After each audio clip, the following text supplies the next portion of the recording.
Hello, everybody. Welcome back to my channel. I'm Susan Lynn. I'm a psychic and a medium. Thank you so much for joining me today.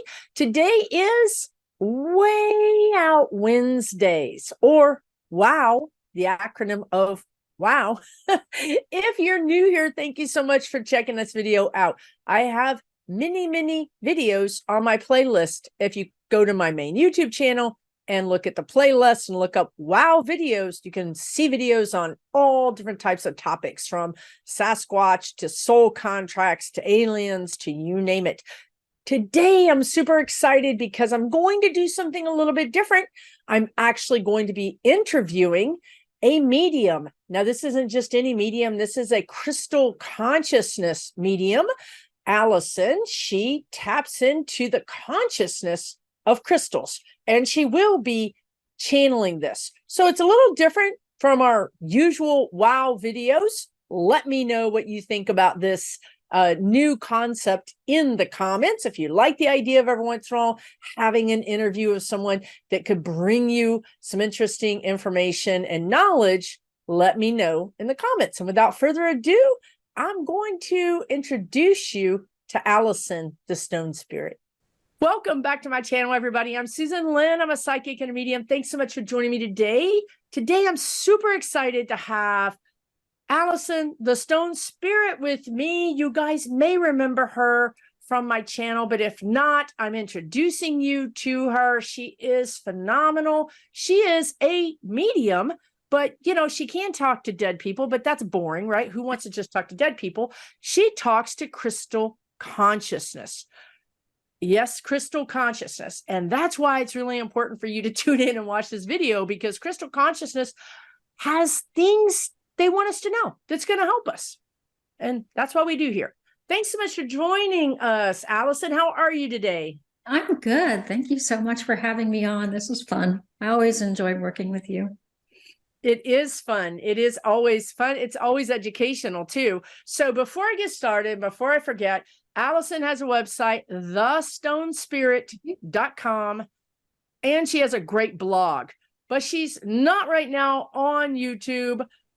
You can read her blog. I highly suggest it. It's once a month. It's super educational and it's super easy to read, meaning it makes sense. It's useful information.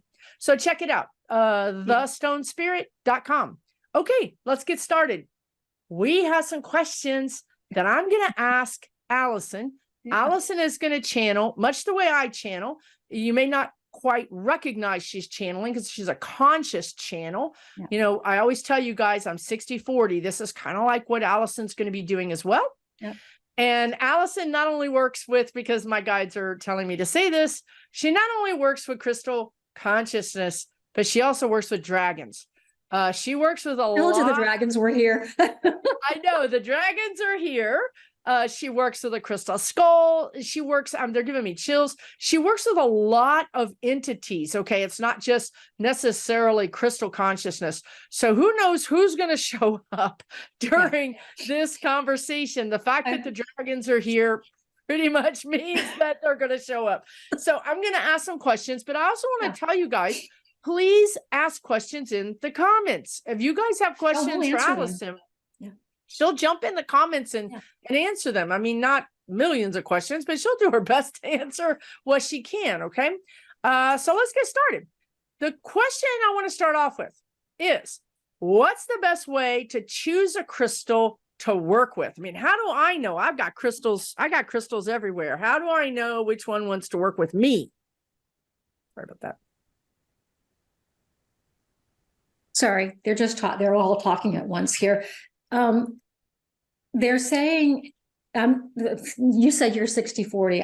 I'm like half in and half out. I have 1 foot in and 1 foot out of the astral plane. They're saying to be allowed to be drawn to this, to whatever it chills on that, to whatever it is that is like kind of winking at you.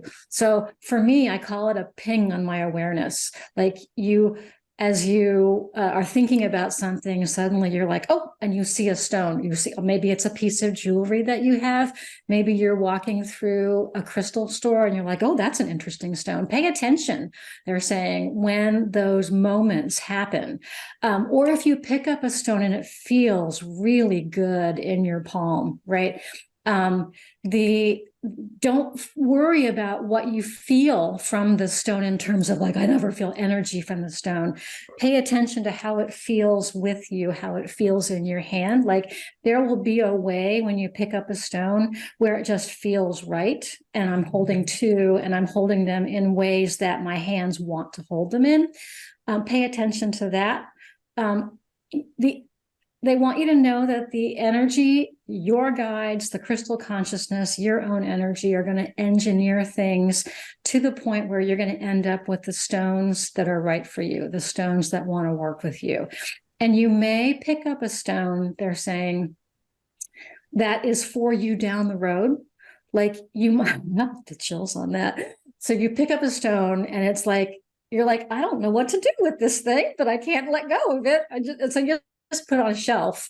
And then when you progress to the point where you're ready to work with it, it'll come back into your consciousness. And so, don't, just because you weren't thinking that when you walked into a crystal store that you wanted a piece of apophyllite, but you ended up buying $130 piece of apophyllite. This happened to me. Don't say no immediately unless you really can't afford the price, but don't say no immediately if you didn't walk in there with the idea of having a specific piece of apophyllite. Just allow the stones to come into your consciousness and walk away with the ones you can't let go of, you can't stop thinking about. Apophyllite, this is the apophyllite story. Hilton Head, walked in, there was a display, like with locked up with all these like expensive crystals in it, and from across the room I saw a stone in that display, and I walked over to it. I'm like, oh, I couldn't take my eyes off of that stone. I asked her to let me hold it. I was like, oh my God, I love this stone. And I was like, $130. And I turned around and walked out. And so the rest of the week, during the week, I was like, I love that stone. Oh my God, that stone's amazing. I even connected with the stone to figure out, like, what did it want to tell me? There were two that I was trying to make a decision about. And I did walk back and buy the other one. One of them said, oh no, I'm way too much for you, honey. And the other was like, no, I'm the one. I'm the one. Stone said, oh, I'm way too much for you, honey. Really? The stone would have been like, well, you too. You know what I mean? Like, and then I get an attitude. Bother with me. Then I get an attitude. And I'm like, oh, really? I'll buy you anyway. Oh, no, not good. Not good. Yeah, okay, never mind. Don't follow me. Yeah, it was a piece of apophyllite. This was the apophyllite in question. And it was another piece almost exactly like this, but it had stilbite attached. And I was really fascinated by both of them. This one just happened to feel better in my hand, but that sealed the deal. Like and it was $250. So I was like, fine, I'm glad you're too much for me. So yeah, apparently the stilbite added a frequency that it was just a little much for me. So yeah, when you walk into a stone store, or if you're looking, this happens to me a lot on Etsy, right? I love Etsy, and you're just browsing. Pay attention when something catches your eye. Almost always, it's going to be the first thing that catches your eye. They want me to tell you about buying stones online. And I'm not going to talk about whether, vendors are selling the real thing or not. That you do your homework, right? But when how do they do their homework? Wait, how do we do our homework? Oh, sorry, doing your own home. Read the reviews. Okay. Check to see how that seller sells. I like to buy from sellers who say that they ethically source their stones. There's a lot of blood and treasure that goes into the crystal market, right? You want to be working with a stone seller that is trying dog. He likes to come in and help me out when I'm working. So yeah, just read the reviews and read what the seller says about yourself. And they also want you to know to pay attention to what you feel when you're reading about that stuff. They wanted to give us both a lesson in discernment today, and that is actually here we are. Yeah. So yeah, so pay attention to what you feel inside. Like there will be a little click in your heart that just feels right. Or maybe it's in your gut, right? But that's or in your head, you just know. Yeah. It doesn't have to be one or the other. It can be you have a knowing or you have a click. Yeah. And sometimes when I connect with a stone, I have a little click in my heart. So thank you for connecting that for people. But others, when I see a stone that's right, or when I see a stone that kind of perks up, like, when I'm thinking about something else. You said perk up. Yeah, dog perked up. And that's kind of like an indication to you that there's something important about that stone. Sorry about that interruption. We were talking about the stones perking up. So when you are looking at your jewelry, or you are seeing something, and you just feel like a little shiver of awareness, that's a stone that's for you. Pay attention to odd thoughts of stones that you might have. A stone might just hop into your head one day. And that is usually a stone that you might want to work with, or a friend shows you a stone that they bought and you're like, ooh, I need one of those. Now I have a friend who says that with every stone that she sees. Some of you are addicts. Okay. Some of you have a problem. I know some of you, and you guys have a problem. I'm not present company excluded. My friend Trish is an addict, and she loves and reveres every stone in her collection. So I applaud that. Okay, I love that. Yeah, I applaud that too. Very cool. Okay, I just want to add a little bit to that, because I'm becoming aware of this lately. You guys are expecting, like, I think this is normal, but we're expecting to be like, wow, or have this palpable feeling. Sometimes it's just, I want you to pay attention to what Allison was saying. Your eyes are directed, and you find yourself staring at something. It could be a stone. It could be it could be the umbrella. That's your guides. That's your guides. If you find yourself staring at something just for a beat longer than you should, that's guidance. It's that subtle. So, another thing that I do, and I had to practice this. This is another thing, right? Like these muscles are kind of not very worked out. So I'll pick up, another thing I do is, this is moonstone, but if I'm going to wear this and I can't latch it, you're wearing yours too. Oh my God. Of course. If I can't latch it, if I can't get it to latch, I'm like, okay, let me take a time out. Right? Is this energy telling me not to wear this? Or is this just me not latching it? Right? So what I might do is put it down, walk away, come back, pick it up, and try to put it on again. So I'm disconnecting from that energy, just in case it's frenetic energy, like, me. I come back to it. If I can put it on immediately, then it wants to be worn. Another thing that I have to practice is I will pick up a stone, and I'll say, how does this feel? And then I'll pick up another stone and I'll say, how does this feel? I'm teaching myself. I'm teaching myself. So you could go through the crystal shop and pick up a stone and just hold it, and then pick up another stone and hold it. And just think, if you're not a feeler, think, how do I feel differently? How does this feel? How does this feel? If you've got no difference, there's no difference. Walk away. Okay. But you're going to find that stone that's going to be like, whoa, okay, that's different. Then that's going to teach you the subtle differences of the energy. Until you get really used to feeling the energy, you're just going to need to practice.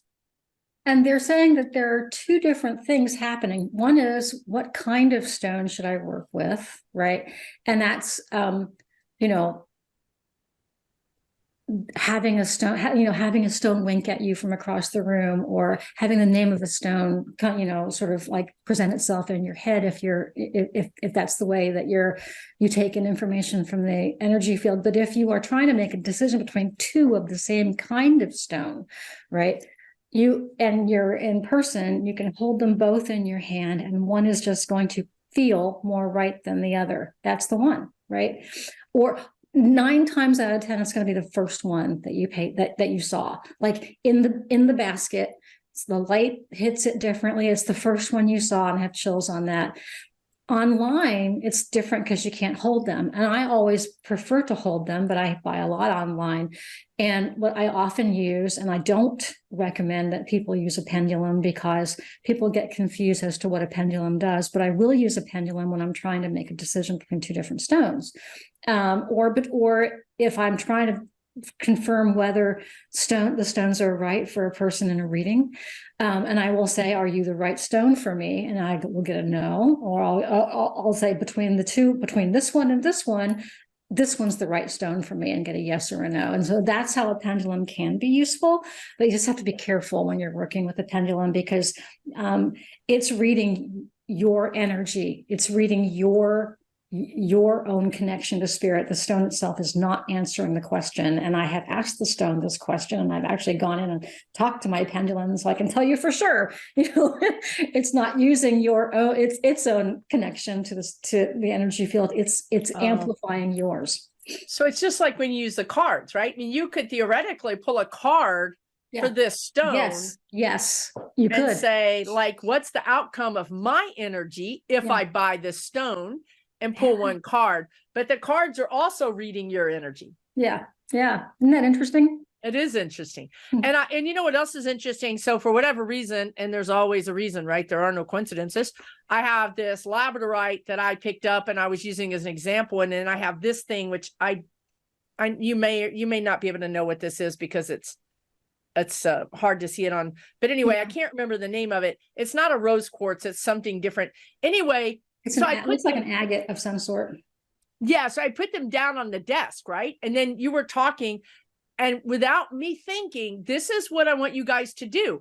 Maybe take 2 stones to work and just put them on your desk. Without thinking, I found myself holding this one and rolling it in my hand. So this is the one that wants to work with me right now. Mm-hmm. Do you see what I mean? So just allow, when you're not thinking, is when the subconscious can bring that information through. Sometimes I'm trying to figure out what stone to wear. And so I'll put on a pendant, and I'll be, oh, nope, that's not it. Right. You just know, you're like, nope, that's not it. Or I'll put one on and the other one, wow, which one is it? It's this one today. And so just pay attention. It's very subtle. It's very subtle. Yeah. That's what I want you guys to understand. It's subtle. So work out that muscle, work out that energetic muscle.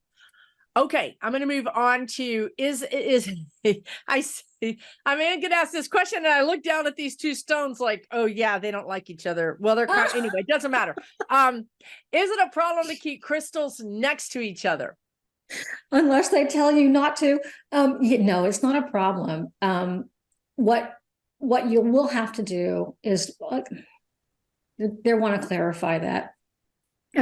So some stones want to be together. Some stones don't want to be together, and it is not a function of the kind of stone that it is. They're saying to me, a lot of folks who sort of are into crystal lore, they're like, you never place this stone with that stone. It's not like that at all. It doesn't work like plants, You never want to grow these 2 plants together, or you always want to grow these 2 plants together. It doesn't work like that.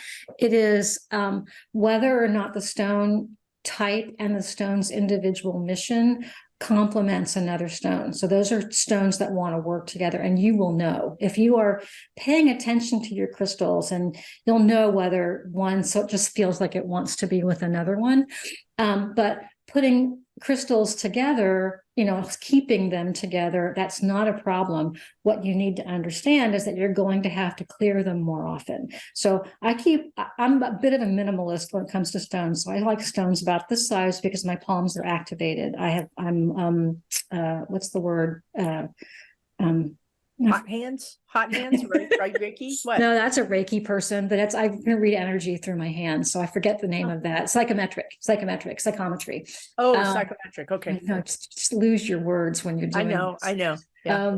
So I like stones that are small, and I keep them organized in little bamboo boxes because the stones like to be in or on something that's natural, and I have them organized by chakra. But every week I have to take them all out line the boxes up and clear them, either, doing whatever clearing, mechanism you want, because the stones are energy and they absorb energy from each other. So you want them to be as clear as possible. So you will have to clear them more often because they pick stuff up from each other, just like we do, right?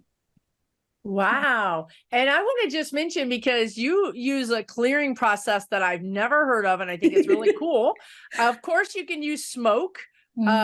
And you really need to pay attention to the crystal, because some crystals you don't want to get wet. So you don't want to, some crystals you don't want to put salt on. But the way Allison does it is she plays house clearing music. She plays house clearing music. Like, do you play it like overnight or something? I mean, a couple of hours at a time. So it's on YouTube. It's house clearing music. You just Google or check on YouTube, search on YouTube, and you'll find it. And it's in the solfeggio scale, which is a natural scale. It's a mathematical. There's a lot of information coming that I can't channel for you right now. But yes, there's something about math and music that's connected. And the music clears, the scale clears, the energy clears, sound clears. They're just, I'm like, a lot of stuff come through. And so what I do is I line all the little bamboo boxes up in front of my computer, and I asked whether, is it okay if it comes off of the computer? They're like, yeah, that's fine, no worries. So I lined them all up, and then I turn on the house clearing music, and I do it for a couple of hours. When you and I were talking about this earlier, I had just bought bulk, like 115 amethysts for something that we're doing together. And I did that with the amethysts, and I played it overnight for 8 hours, and it didn't clear them. Yeah, so they said, nope, we're not done. They needed a lot more than that. So I had to clear them all in a pot with smoke. So I got a pot. I made this up. I don't know if anybody else is doing this either, but I was like, how in the heck can I, actually my guides just said they gave it to me. So I was like, how in the heck can I clear all of these stones at once? Because running 115 through, through the smoke is going to be really annoying. So I put them all in a big pot. And I put a cone of Palo Santo incense in the center, lit it, shut the lid, and let it smoke for like 4 or 5 hours, and then they were fine. So yeah, that was another different way of clearing them. You can clear them with sound. It's well known that clearing crystals with sound works, but I don't know if anybody plays house clearing music to their stones. As opposed to ringing, a sound bowl, but it works for me. It works. So there's many ways, guys, don't get caught up into this idea that you have to do it one way. There's lots of ways, and you can ask for guidance like Allison did. How can I do this? I've got too many of these. I need to do them pretty quickly. You'll get an idea or a knowing or a feeling, or you'll see, however it is, like she said, you get information from the energy field. And you may not get it right that minute. You may have to just put everything down and go to sleep or go do your day, and it might come to you a few days later. That's okay too. Yep, absolutely. Okay, let's move on. Do crystals have specific purposes? They do. So like labradorite supposedly connects me to spirit. So I'm going to go all the way back up. The crystal consciousness was created by Source to provide tools for people, for those in physical to use them. They said non-physical too. I don't know how a non-physical person uses a crystal, but at any rate, as an energy source. Yeah, maybe. So the crystal consciousness was given the directive to create tools, and so it partitioned itself. I was going to use bifurcated, but that's just two. It partitioned itself according to the color rays and the vibratory elements and in the minerals and things in that physical planet, and it created the physical crystals. And because of the frequencies of those crystals, they have a portfolio of missions, right? So it could be a range of things, right? And so you'll find quite detailed information on crystals. Most of that information has been channeled. So what a lot of people don't realize is that first of all, the crystal consciousness is an entity, and all of the, anything that it creates is also a spirit, because that's just simply the way the world works, right? It is energy, they're conscious. But when the stone is mined, or when it breaks off, it starts to have experiences of its own, and it creates a personality and it chooses for itself a mission. And that mission is always pulled from the portfolio of missions of its individual stone type, but it may be a specific flavor of that mission. So I have more than one moonstone, and my white moonstone, it presents as masculine and his personality, and the other one, I have no idea what the individual stone's spirit is, because it connects to the moonstone consciousness 100% of the time, and she is female. So you have their energy. They present as whatever their expresses something to you, right? His energy feels more masculine to me than the energy of the moonstone consciousness, and that's just one of the beauties of consciousness itself. So his mission is to teach me how to work with crystals. That's the job he accepted. And then hers is to help me get information from stones. It's one of the reasons why I'm wearing moonstone today, because it helps me with reception. It may help other people as well.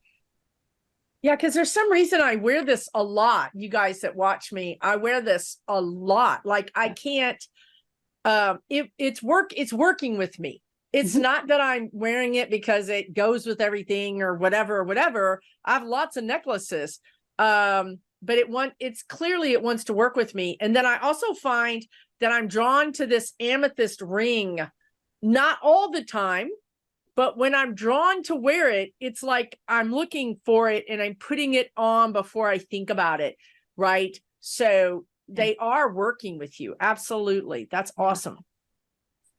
Yeah, I mean, pay attention to because I'm going to talk about the losing my amethyst. Pay attention to when you can't find a piece of your jewelry, or you can't find a crystal, because there's information there. Sometimes a crystal just decides that it needs to go be with somebody else. It's done working with you, and you to get as a team, you've done as much as you possibly can, and then it goes on to another keeper, and that's what happens sometimes when you lose it, or it breaks and it can die that way. And that's a natural process. Whoa. For real? For real. I thought you said it was consciousness, and consciousness never dies. The physical body and the consciousness just goes on just like we do to something else, right? And the consciousness, they want you to know this, the consciousness is only present in the stone at, like periodically. Like, if you're not working with it, the consciousness isn't going to be present, right? It's going to be off doing whatever it, maybe having a picnic, okay. Right? This is a vehicle. So this is a vehicle. Yeah. Just like our body's a vehicle for our soul for this period of time. Yes. And then, once the vehicle's whatever, the consciousness goes on. Okay, that's cool. Yeah. So wow, that's crazy. Wait. So if a stone breaks, have y'all ever had that? Because when a stone just breaks, it's like, don't you feel like something the worst person in the world? Oh my God, the energy. 7 years of bad luck. Stone. Yeah. I've seen people have that happen. Their stone just breaks, like in their pocket, or on them. It just breaks in half. It trips me out. So they're just saying that a lot of different things can contribute to that. But generally, now that I have seen stones that got hurt, and then I'll ask the stone, can you keep going? And they're like, yeah, I'm good. I can keep going. But, often if it's just a catastrophic, failure of the crystal, that just sounds awful. But there's information there. And so it could be an energy that is not aligned with yours. They're just saying it could be a message to pay attention in that moment. They're saying could be a moment when the stone and you are, it's just done, and that's the moment it chose. Like that, I mean, stones come into our lives and stones leave our lives. We are not owners of these stones. We are keepers of these stones. We are guardians of these stones. Thank you. So I have a question, like if one gets hurt or it's crossed over, what do we do now? Like, Bury do it. we bury it? Do we send it off to sea? What do we do? They like to be buried. In fact, if you find a stone that it just doesn't feel right, it feels hinky, there's something that just is not right about that, bury that stone, because that's the best possible way for it to heal, right? They're just saying this, that sometimes if a stone feels wrong and you can't clear it enough and it just feels wrong, bury it for, I don't know, several months, it says, and then try it again and see if the earth was able to, oh, the dragons are here. The dragons just said, the earth dragons will say, we'll heal it for you. We'll heal it for you. Nice. We'll do another video on dragons. Yeah, okay, that's very cool. Okay, so you heard it here. That's all fascinating information, honestly. Of course, the stones would go to the earth. That's where they came from, right? So that makes sense. Yeah, well, I mean, there are stones like this little pendulum here. You can see the point is not very, it's kind of blunt. Yeah. It had a much finer point, and I banged it and broke it. And I'm like, can you keep going? And he's like, yeah, I'm fine. So that's awesome. Okay, I love that. That's very, very, very cool. Let's see. I wanted to ask, this is an interesting question. Is a crystal in its rough state more powerful than in its polished state? No. Do you guys know what I'm talking about? This is like rough. Yeah. See how this has not been polished and this has been polished. Yeah. Yeah. Okay, go ahead. And the answer is no.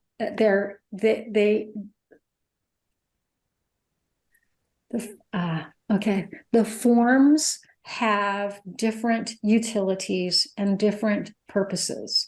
And so, you know, a lot of people, healers especially, feel like the stones that are not polished feel stronger to them in their bodies. These are people who feel the energy, right? And what's happening there, they're saying, is that the energy is being directed by the shape of the stone, right? It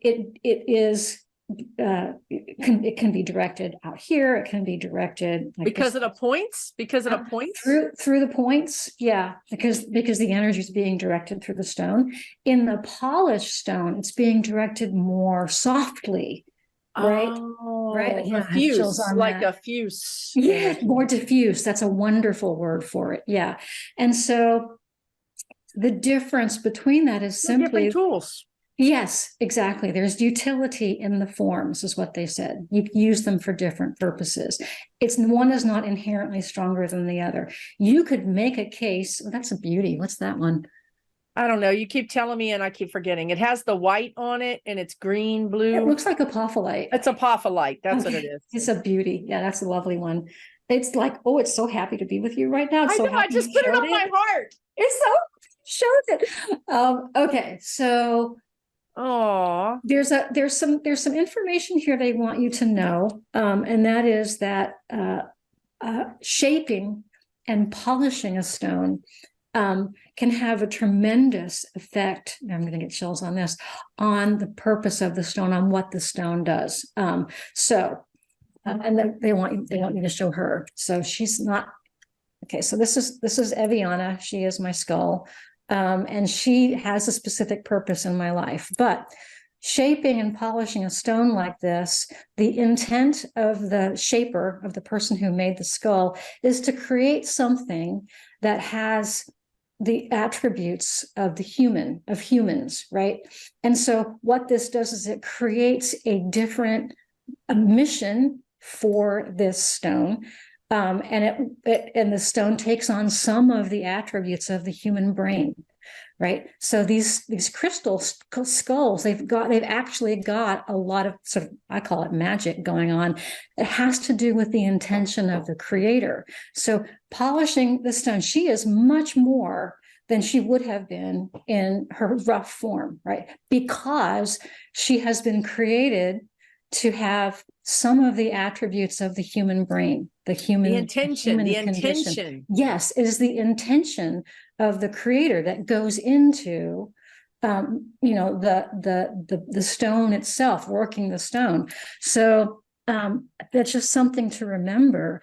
Hopefully you're working the stones where the creator has, benign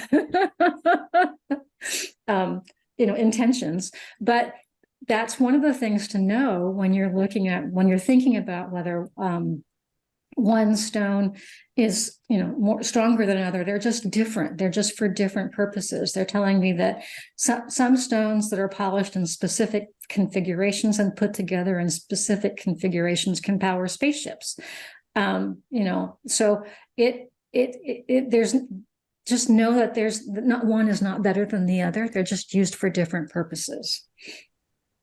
Because I find it interesting that you work a lot with crystal skulls. So now I understand why. And I wonder, and I also would understand that you are very cerebral. You're a person who's very much about the brain. Yeah. That's kind of your power center, but you also have really developed your, clairsentient.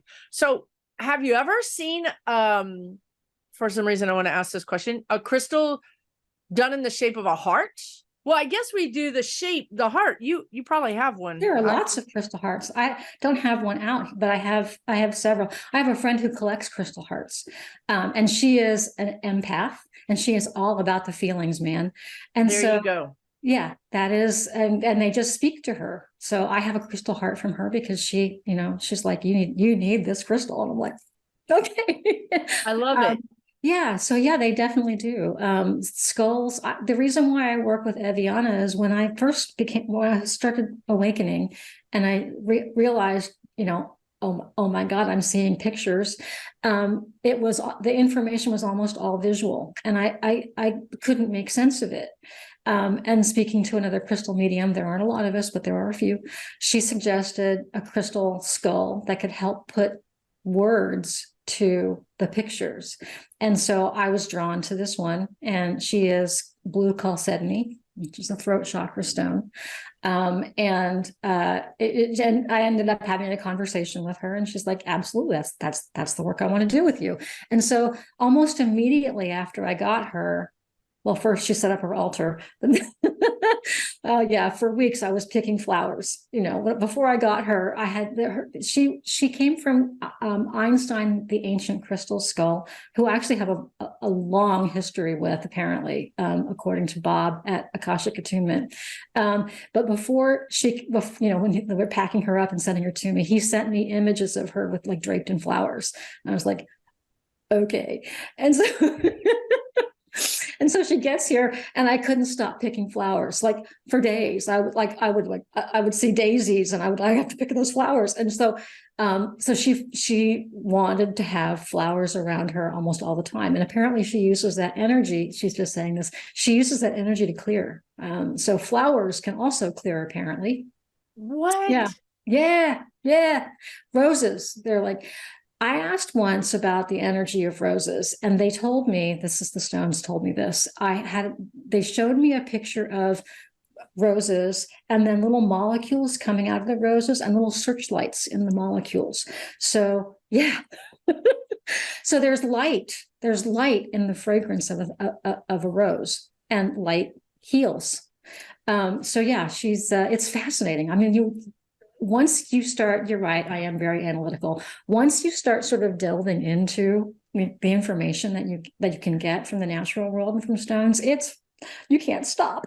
And that both of us like to have our information from the non-physical. It makes us giddy to get it validated in the physical, right? So you might say there's certain qualities of rose oil, rose quartz, just rose energy that also matches what you're talking about with the light and the love. Yeah. So it's usually you can validate it, is what I'm saying. Yeah. It can make Anyway, sense. almost immediately after I got her, I did start hearing or seeing words or hearing things or just simply knowing. So she's been a major help to me as I've progressed over the past 3 years, because my awakening wasn't that long ago, and it was fast and furious. And I think they just wanted to get me, and there are lots of others who've been through this as well, online as quickly as possible. Online meaning online, like using this, Using connecting to non-physical through the crystals, through the crystal consciousness, and now through the dragons, because it started out with just crystals. And then as you meditated and as you connected to non-physical and strengthened that communication connection, then next thing that happened is dragons showed up. Yeah, in meditation, 2 dragons showed up, and this was last year in October, and they were different colors. And one of them I named Blue, and he was delighted to have a name because he'd never had one before. So I love it. And the other one was Yellow, and this is a dragon that's turned out to be a teacher dragon for me. And he told me that he's here to help connect me to the information I knew in Atlantis. I don't know what that is. We'll find out. Right. And then they kind of like Blue hung around for a long time. And then I didn't really hear about the dragons too much more. But this past year, since March, I've been sort of growing and expanding. I kind of went into hibernation, and a lot of things were changing for me. And then suddenly it was like a cornucopia of dragons. Like no matter what I did, every time I went into meditation, a different dragon would show up. So the dragons are here to stay, they just said. Hey. Yeah. So yeah, I think it's all connected. Crystals, one of the things that crystals do as a tool is they connect us to other energies and other consciousnesses. And so there is a connection between dragons and crystals. There is a connection between crystals and spirits. And so I simply happen to use the stones to connect to other energies. It's why I talk to so many different kinds of energies. You use a different format. You probably just go through the portal in your head, right? I use the physical portal. Well, I think this can enhance, though. I think even though I'm going through whatever portal, I feel like they're telling me I'm sort of missing out.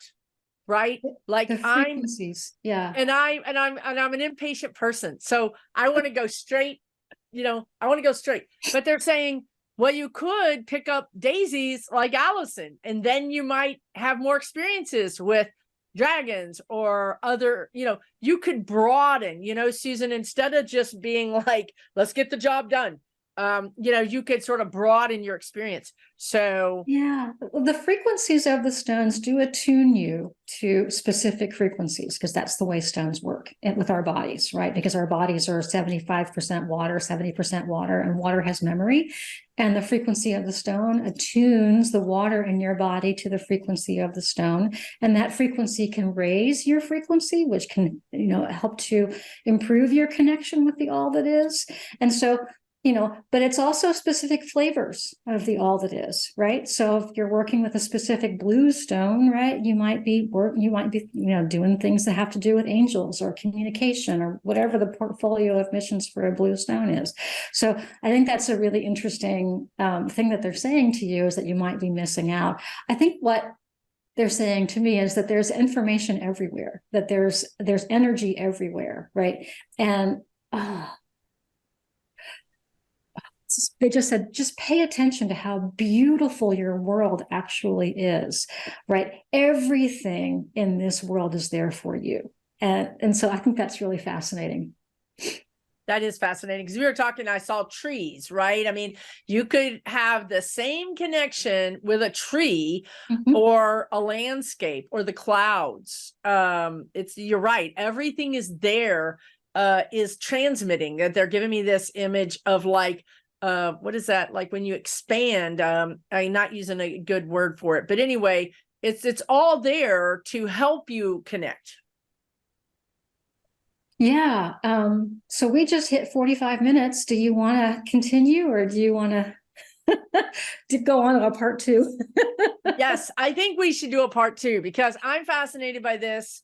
this will at least give you viewers an opportunity to chime in, give us some comments. What would you like to see Allison and I talk about more? Maybe you have a new topic you would like to see discussed, or perhaps you have specific questions about crystals or dragons or crystal skulls or any number of things that we talked about today. Let us know in the comments. Again, check out Allison's website at thestonespirit.com. And really, you see how a great communicator she is.